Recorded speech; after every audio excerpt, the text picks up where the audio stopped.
மச்சி. வா மச்சி, எப்படி இருக்க? நல்லா இருக்கு. நான் ஒர்க் பண்ண முடியலையா? ஆமாடா, வீட்டுக்கு 5 மினிட்ஸ் தான். ஓகே ஓகே ஓகேப்பா.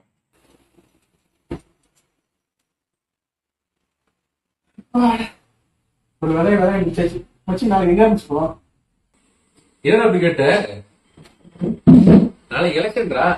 நாளைக்கு ஓட்டு போட்டுதான் மத்த வேலையே. அட போடா, நம்ம ஓட்டு போட்டு என்னடா மாற போகுது? டோட்டலி வேஸ்டா. ஏன்டா அப்படி சொல்ற? எலெக்ஷன் வருது போகுதா, ஒரு டெவலப்மெண்ட்டும் இல்லடா. டெவலப்மெண்ட் நம்ம கையில தான் இருக்கு. அது எப்படி? நம்ம சம்பாதிச்சாதான் நம்ம குடும்பத்தை காப்பாற்ற முடியும். நீ சொல்றது குடும்பத்துக்கு, நான் சொல்றது நாட்டுக்கு தான். அப்படி என்ன பெருசா நாட்டுக்கு சொல்ல போற?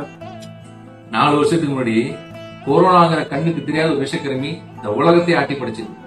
முதல்ல ஆயிரக்கணக்கான பேருக்கு இருந்துச்சு, அப்புறம் லட்சக்கணக்கான பேர் இருந்துச்சு, அதுக்கப்புறம் கோடிக்கணக்கான பேர் இருந்துச்சு. ஆரம்பத்துல யாரும் பெருசா கேர் பண்ணிக்கல. என்னாச்சு? அதனால பல்லாயிரக்கணக்கான பேர் திட்டு படிச்சாங்க. அப்புறம் என்ன பண்ணோம்? எல்லாரும் மாஸ்க் போட்டோம், சோசியல் டிஸ்டன்ஸ் கீப் அப் பண்ணோம். அதுக்கப்புறம் கொரோனாங்கிற வைரஸ் படிப்படியா நம்ம கட்டுப்பாடா இருந்ததுனால குறைஞ்சது. இப்ப கொரோனா இல்லாம சந்தோஷமா எல்லாரும் நிம்மதியா வாழ்ந்துச்சு.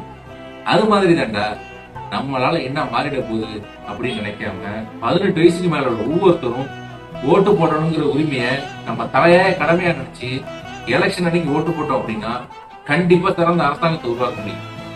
என்னைக்குமே ஒற்றுமைங்கிற அந்த சக்தி தான் சமூகத்துல ஒரு பெரிய மாற்றத்தை முன்னேற்றத்தை கொண்டு வரும். அதனால எலெக்ஷன் அன்னைக்கு நம்ம எல்லாரும் கண்டிப்பா ஓட் பண்றோம்.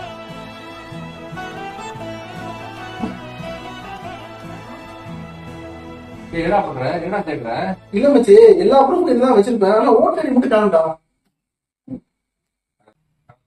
ஓட்டு போறதுக்கு ஓட்டு ஐடி இருந்தா மட்டும் தான் ஓட்டு போட முடியும். அதெல்லாம் கிடையாது. ஓட்டு போறதுக்கு அரசாங்கத்தால் அங்கீகரிக்கப்பட்ட 11 வகையான ஆவணங்கள். அதுல எந்த ஒரு ஆவணத்தை வச்சு வேணா நீங்க ஓட்டு அளிக்கிற உரிமை உங்களுக்கு இருக்கு. இப்ப புரியுதா உனக்கு? நாளைக்கு கண்டிப்பா நான் ஓட்டு போடுவேன். நாங்க 2 பேரும் ஓட்டு போட ரெடி ஆயிட்டோம். அப்ப நீங்க